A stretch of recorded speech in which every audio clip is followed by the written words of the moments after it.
नमस्कार दोस्तों, एक बार फिर हमारे YouTube चैनल में आप सभी का स्वागत है। हम आपके लिए लेकर के आए हैं सिंहासन 32 की 32 कहानियां। आज हम दूसरी पुतली की दूसरी कहानी लेकर के आए हैं। दूसरी पुतली चित्रलेखा। अगले दिन जब राजा भोज ने पुनः सिंहासन पर बैठने का निश्चय किया तो तीव्र गति से दूसरी पुतली सिंहासन से बाहर निकली और साकार रूप में सामने आ गई और बोली, राजा भोज, तुम इस सिंहासन पर तभी बैठ सकते हो जब विक्रमादित्य के समान तुमने एक भी काम किया हो। दूसरी पुतली बोली, मेरा नाम चित्रलेखा है। मैं तुमको विक्रमादित्य की एक कथा सुनाती हूँ, एक स्टोरी सुनाती हूँ। एक दिन राजा विक्रमादित्य आखेट करने के लिए जंगल में गए। वहां एक योगी को देखकर राजा विक्रमादित्य ने सोचा कि मुझे भी योग साधना करनी चाहिए। तब उन्होंने अपने भाई भर्तहरि को अपना राज्य सौंप दिया और खुद सन्यासी बनकर के बद्रिका आश्रम में जाकर के योग साधना करने लगे। इसी बीच एक निर्धन ब्राह्मण ने तपस्या कर अमर फल प्राप्त कर लिया। उसे लेकर के जब वह अपनी ब्राह्मणी के पास गया तो उसने ब्राह्मण से कहा, यह फल हमारे किस काम का? इससे अच्छा तो यह होगा कि तुम राजा भर्तहरि को यह फल देकर के बदले में धन ले लो, जिससे हमारी निर्धनता दूर हो जाएगी। और वह ब्राह्मण राजा भर्तहरि को अमर फल देने उनके राज्य में राजधानी चला गया। जिससे प्रसन्न होकर के राजा ने ब्राह्मण को बहुत सारा धन दिया। राजा भर्तहरि अपनी रानी से बहुत प्रेम करते थे, अतः रानी को वह फल खाने को दे दिया। रानी की मित्रता कोतवाल से थी। उसने अमर फल खुद खाने की बजाय कोतवाल को दे दिया। लेकिन कोतवाल को तो रानी पसंद ही नहीं थी। उसका संबंध तो एक वेश्या से था। वह वेश्या को प्रेम करता था। तो कोतवाल ने वह फल ले जाकर के वेश्या को दे दिया। वेश्या ने सोचा, अगर मैं अमर रहूंगी तो ना जाने कितने पाप करूंगी। अच्छा तो यही होगा, यह फल राजा को दे दूं, जिससे लोगों का कल्याण तो होगा। और वेश्या ने राजा को अमर फल दे दिया। राजा बहुत ही आश्चर्यचकित हुए कि यह फल, मेरा ही फल मेरे पास वापस आ गया। उन्होंने वेश्या से पूछा, तुम सच सच बताओ कि ये फल तुम्हें कहां से मिला और किसने दिया? तो वेश्या ने डर के मारे कोतवाल का नाम ले लिया कि कोतवाल ने उसे यह फल दिया है। राजा ने कोतवाल को बुलाया, उससे पूछताछ किया तो वो भी घबरा गया, जान की भीख मांगने लगा और उसने भी सही बता दिया कि उसे ये फल रानी ने दिया था।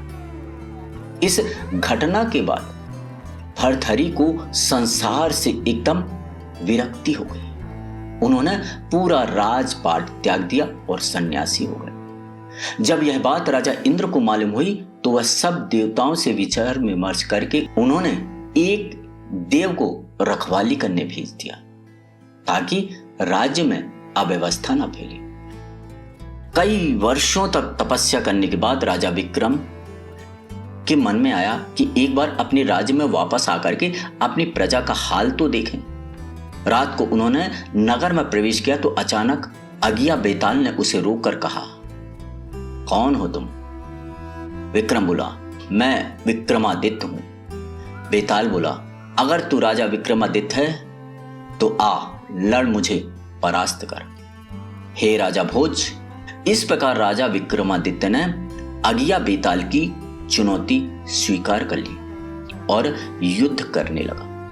थोड़ी देर में ही राजा विक्रमादित्य ने अपने अपूर्व पराक्रम का प्रदर्शन कर अगिया बेताल को परास्त कर दिया। अगिया बेताल ने पराजय स्वीकार कर ली और बोला, मैं मानता हूं कि तुम ही राजा विक्रमादित्य हो।